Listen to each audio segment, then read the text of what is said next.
I'm going to marry your sister. The ATM is no longer needed." I could hear the sneering laughter over the phone, but I didn't let out a sound of surprise. I thought if I played into their hands, I would be in a weaker position. And by now, I had not an ounce of love left for John. "Sure, you better be ready," while I casually replied. Inside, I was burning with rage. John, who dumped all the child care, elderly care, and household chores on me while he enjoyed an affair with Eleanor, who, after borrowing money from me, had the nerve to call me an ATM. In the end, unforgivable. "You're okay with us getting a divorce?" John pressed, and I simply nodded in agreement over the phone. The two of them raised voices of joy. They can laugh now, but not for long. There's no way they won't face divine punishment for demeaning me like this. I bit my lip hard. "My name is Emma Smith. I'm 60 years old, living with my husband John, 5 years my senior. Our son Mike is 30 this year and has long since become independent and left home. Until recently, I worked part-time at a supermarket. But due to the recent spike in prices, I was forced into early retirement under the pretext of cutting labor costs. Having worked there for many years, the manager was very kind to me, and even though I was part-time, I received a severance package. It's a bit disappointing to retire before the usual age, but my time at the supermarket certainly helped me grow. I'm very grateful to the manager who kept me employed. You might think I'm set for a slow life in my retirement, but actually, I'm facing some issues at home, well, more with my husband than home. I'm really anxious about whether our frosty marriage can last many more years. How did it come to this? Let me explain from the beginning. I met my husband John about 40 years ago. Back then, I was an active student going around talking to various industry professionals. The seniors I talked to were mainly from the newspaper club I belonged to. There were many drinking parties with the club members, and alumni like John would often join. "Emma, what kind of company do you want to work for?" John, who was rumored to be the handsome senior in the club, asked me this with a comfortable distance. I honestly told John that I wanted to work for a stable company. "How about my bank? Isn't being a banker the most stable?" "Indeed, it sounds like a solid job." Even though I responded in a generic way, I was delighted that John encouraged me to apply to his bank. I followed his suggestion and successfully got a job offer from John's bank. It wasn't too hard to get hired since my college had a good number of students employed there. Once I started working at the bank, I saw how popular John was. He always seemed to have someone inviting him out for drinks after work, and it seemed like I had no chance to get close. However, John was different. He'd often asked me out, and even though I felt guilty toward his other fans, I was interested in him. So we started going out for meals more often. This led to us dating, and 3 years later we got married, and I quit the bank job. I did have some regrets about leaving my job after only 4 years, but at that time, most women resigned after getting married. Especially since John and I worked at the same place, he seemed to prefer that I take up part-time work elsewhere. Quitting my job was a given, but I never regretted marrying John. We enjoyed our life together until I was 30 when I got pregnant with our first son Mike and had him. John, who had treated me like a princess, suddenly became cold and distant after the baby was born. "Can you make Mike's milk?" "Milk, that's a mother's job. Why do I have to do it?" His attitude had done a 180 since before the birth, and I was more shocked than hurt or angry. I had heard that some men lose interest when their wife has a child, but I thought it was a rare case among many couples. Never did I imagine that John, who loved me so much, would suddenly turn cold after I had our child. After that, every day was a struggle. John flat out refused to help with any child care. Child care is a mother's job. Plus, you're a stay-at-home mom. You should be taking care of him. I'm busy with work, though. John had his reasons, but they didn't sit right with me. But it's hard for me, too, being a first-time mom. When I tried to argue, John glared sharply at me. If it's that hard, why don't you go stay with my dad? He's retired. He could help out with your father. Yeah, that's right. I was stunned by John's suggestion. His mother had passed away early, and now his father, living alone, had recently injured his leg and might soon need care. It seemed absurd to have his father, who might need care himself, take care of our child. Not to mention, John was not involved in child care at all, effectively just pushing the responsibility onto his parents. I was overwhelmed by John's outlandish idea. Since then, John hardly helped with child care, and I raised Mike alone, often consulting child care books. Fortunately, Mike was a well-behaved and obedient child who listened to me and grew up straight and strong. When Mike was 5, I noticed a missed call on my cell phone after dropping him off at kindergarten. "Hello, Emma," Dad collapsed. "I'm thinking of putting him in a facility, so could you handle the paperwork?" Collapsed? Is he okay? And a facility? I was startled by John's call, my heart racing. It wasn't a small matter to hear that my father-in-law had collapsed. I wondered if he had been taken to the hospital properly given his bad leg. It must have been quite a challenge. My father-in-law, who treated me like his own daughter, loved seeing Mike, whom I took to visit him regularly even without John's urging. It was a 40-minute drive from our home to my in-laws. Every time we visited, my father-in-law would warmly thank us for coming from so far. Both Mike and I adored him, and no matter the distance, we were always willing to visit. I was filled with anxiety when I heard he had collapsed, but John only spoke about putting him in a facility in a very businesslike manner, which irked me. It's okay. I'm heading out for field work now. Take care of it. Please wait a minute. John quickly ended the call after saying his piece.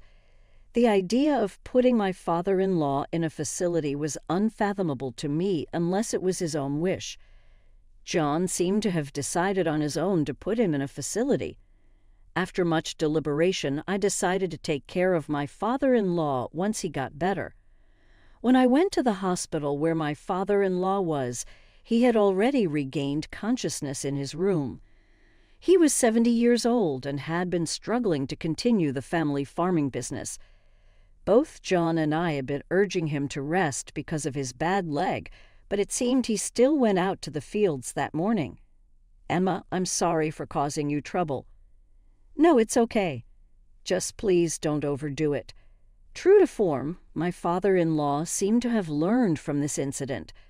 After his discharge, he stopped going out to the fields. His farm was no longer a place for growing crops, just empty land left behind. While it could be used again with some care, this land would likely be passed down to John, his only son, and I couldn't imagine John taking up farming. I felt sorry for the abandoned farm, but if it meant my father-in-law wouldn't harm his health further, then it was for the best. From then on, I visited my father-in-law 3 times a week to take care of him. Around that time, I also started a part-time job at a supermarket. I had to juggle the part-time job, child care, elderly care, and housework.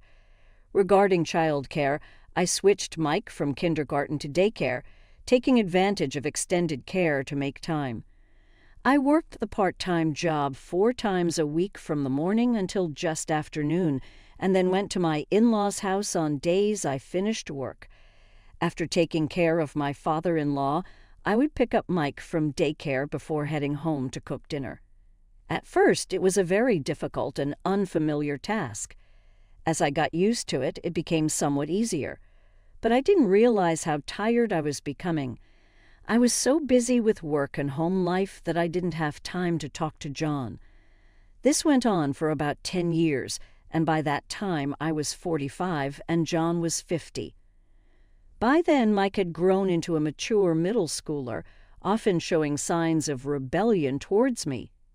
However, I saw this as a sign of him becoming independent, and though I felt lonely, I was happy to see him grow. But Mike never showed any rebellion towards John. In fact, they hardly spoke at all since John had abandoned parenting duties from the time Mike was born, leaving everything to me. It seemed like Mike didn't even think of John as his father. Our marriage and family relationship had become cold and distant, and it reached a crisis around this time. The trouble began with a call from my sister, Eleanor. "Hello, Emma. I just got back from a trip to Hawaii with friends and have some souvenirs. Can I come over to your place?" Eleanor, 3 years my senior, has always been reckless with money and has a volatile temper, making it difficult for us to get along. She always wore flashy makeup and was more beautiful than me. I wondered what was going on when she said she wanted to give me a souvenir but didn't want to dismiss her goodwill and agreed to let her come over. When Eleanor arrived that weekend, she handed me souvenirs, but they were obviously local snacks, not from Hawaii. I chose not to point this out as it would surely upset her. "Hey, Emma, I'm in a bit of a pinch this month. Can you lend me some money?" Suddenly, after giving me false souvenirs, she was asking for money. "Why do you need to borrow money?" I suspected it was just her usual overspending. "Well, I've been feeling sick lately. I might need to be hospitalized, but I don't have insurance and can't afford the hospital or treatment costs." Eleanor said this looking downcast, and I couldn't find words to respond. What kind of illness required hospitalization? I stared at her silently for a while, but she looked at me with pleading eyes. "Okay, just make sure you pay me back after you're treated." "Thank you, sisters are really the best." Eleanor's face lit up, and she shook my hand vigorously. Despite our differences, she was my sister, and I wanted her to get better if she was sick. "By the way, when is John coming back?" Knowing I would lend her the money, Eleanor casually asked this as if it was an afterthought. "He's just at Walmart right now." "Oh, I see. Well, I'll just say hello and then leave." Right at that moment, John came back home. "Hello, John." "Oh, Eleanor, you're here." "Yes, just had something to talk to Emma about." "I'm done now, so I'll be leaving." Eleanor stood up, and as she passed by John, it looked like she whispered something in his ear. After she left, I asked John, "What did Eleanor say to you?" But he dismissed it, saying, "Oh, nothing important." I was curious, but soon forgot about it. The affair between John and Eleanor was discovered a month later. I was supposed to visit my father-in-law that day, but got held up at work, so I postponed the visit and returned home as usual. Mike was at his tutoring class, and John was supposed to be the only one at home. Why are there women's shoes here? As I took off my shoes at the entrance, I noticed a familiar pair of heels, the same ones Eleanor had worn over the weekend. I swallowed hard and entered the house. The living room was empty, briefly relieving me, but then I heard unmistakable sounds from John and Eleanor in the bedroom. What are they doing? I thought about confronting them right there, but hesitated. What if John asked for a divorce? Mike wouldn't want to go with John, but I wasn't sure I could afford his education on my own. If I was going to divorce, I wanted to wait until Mike graduated from college. Frustrated, I left the house, deciding to pretend I hadn't seen anything. Instead, I gathered evidence of the affair, taking photos and secretly saving messages from John's phone. It seemed they had been having an affair for about 6 months. I was boiling with anger, but kept telling myself it was for Mike's sake, enduring the days without exposing the affair. 15 years had passed, and Mike had become a respectable adult. He quit his job at the company he joined after graduation and started his own business. Now he is working hard every day as the president of his company. After retiring from the supermarket, I worked a bit at Mike's company. I had been giving Eleanor money for her treatments, but as her demands became too persistent, I grew tired of lending her money and started ignoring her calls. John and Eleanor's affair seemed to have ended about a year after it came to light. Perhaps John grew tired of her and chose to stay with me. Realizing this, I lost the will to confront them about the affair and chose to turn a blind eye. However, I realized my naivety when I heard of my father-in-law's passing. I learned about my father-in-law's passing through a call from John. During the day, he passed away peacefully at the age of 95. But I was deeply shocked. Unlike John, my father-in-law was kind and considerate, and I mourned him as if I had lost my own parent. Yet even in such a moment, John said with a laugh, "Dad seems to have saved up quite a fortune. Can't wait to see it." I was so angry that I was about to give John a piece of my mind when suddenly I heard a woman's laughter nearby. Oops, did we just get caught being together? It was Eleanor's voice that sent chills down my spine. Was their relationship not over? For the past 15 years, they had been sneaking around behind my back. Realizing this, they seemed like unknown entities to me. "I'm going to marry your sister. The ATM is no longer needed." I could hear their sneering laughter over the phone, but I didn't let out a sound of surprise. If I played into their hands, I knew I'd be putting myself in a weaker position. Besides, I was beyond being shocked by. Then I didn't have a speck of love left for John. "Sure, you better be ready," while I casually replied. Inside, I was burning with rage. John had dumped all the child care, elderly care, and household chores on me while he enjoyed an affair with Eleanor. And Eleanor, after borrowing money from me, had the nerve to call me an ATM. In the end, unforgivable. "You're okay with us getting a divorce?" John pressed, and I simply nodded in agreement over the phone. The two of them raised voices of joy. They can laugh now, but not for long. There's no way they won't face divine punishment for demeaning me like this. I bit my lip hard. After my father-in-law's funeral, I submitted the divorce papers as promised. When I informed John, he pretended to be happy. "Now that we're divorced, move out of this house as soon as possible," he said. "Me moving out?" I asked in surprise, to which John nodded as if it was obvious. "I'll be living with Eleanor now. You can live alone. This house is too big for one person." His reasoning left me more dumbfounded than angry. "Fine," I said, not even in the mood to argue, and agreed to his terms. Though I was furious, I had already thought about my living situation before the divorce. I left our house and headed to Mike's place, who was living independently. I had informed Mike beforehand, and he welcomed his mother, who had just split up with John. He was such a kind son. I resolved to work harder than ever at Mike's company. A few days later, I received a call from a man claiming to be a lawyer. When I went to the designated place, John, Eleanor, and the lawyer were seated. "From Mr. Jin's father, I have a will to present," said the lawyer, pulling out the will from his bag. I was surprised, not knowing my father-in-law had left a will. Since John was an only child, he was the sole legal heir to his father's estate. No longer John's wife, I had no claim to any inheritance. Yet why was I called here? As I was pondering this, the lawyer began reading the will. The contents of the will were astonishing. My father-in-law had left half of his assets to me. This meant that the farmland he owned now belonged to me. Although John, being the only child, was entitled to half of the inheritance as well, he had obviously expected to inherit everything.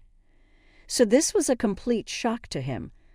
"Why is Emma getting half of the inheritance? I'm the only son." "I should get it all," John exclaimed. The late Mr. Smith greatly appreciated Emma's devoted care, even though she wasn't related by blood. He wanted to thank her. I was deeply moved by his kindness. "What is this? I thought we'd have an easy life with the inheritance." Eleanor fumed in frustration. The lawyer went on to explain that my father-in-law had also written in the will that any debts would be solely inherited by John. However, John and Eleanor seemed too shaken to fully grasp this part of the will. Tears streamed down my face as I felt overwhelmed with gratitude.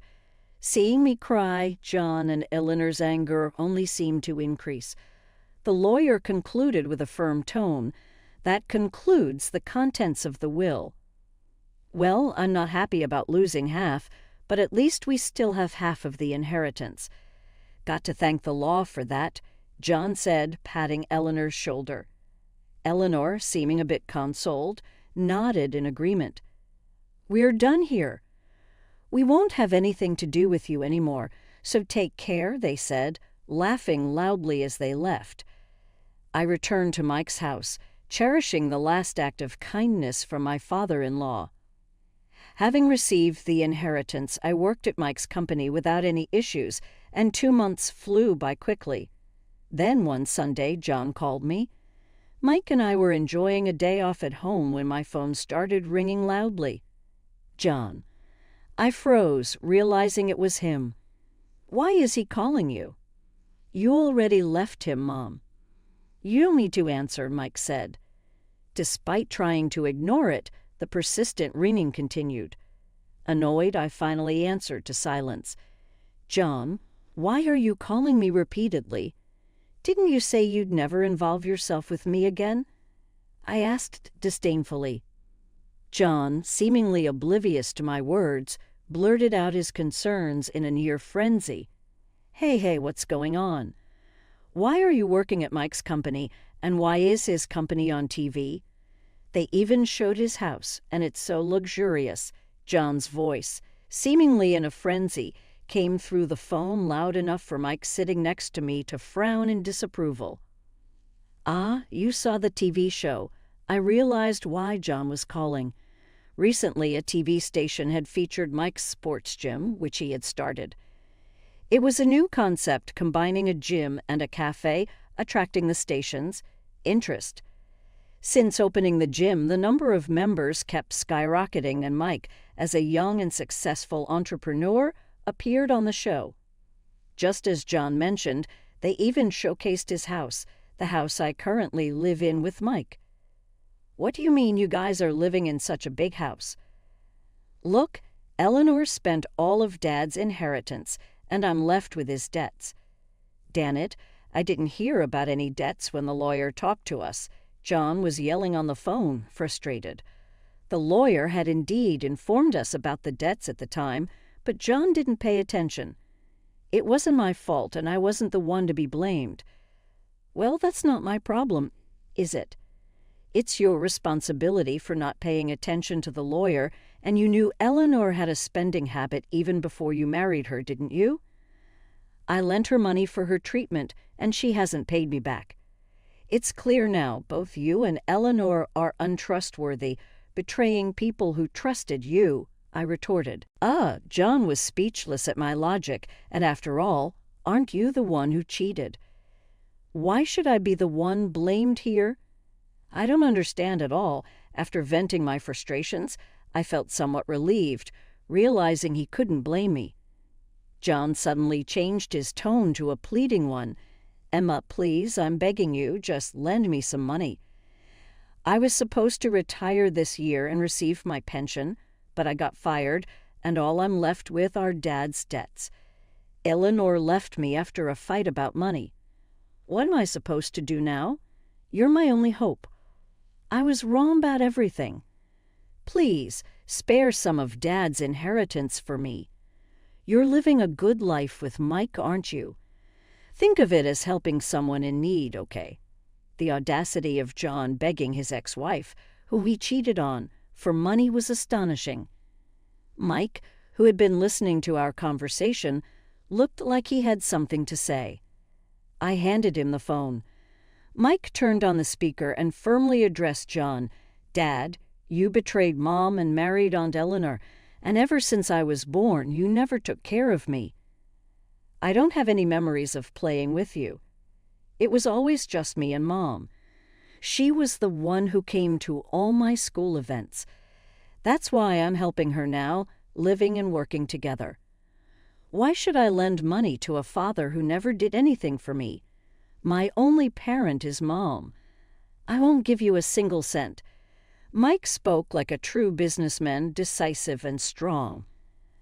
I felt overwhelmed with pride. On the other end, John gasped, "Mike, how can you say that to your father?" "Fine, I won't rely on you to ever again." "Don't underestimate me," he hung up abruptly.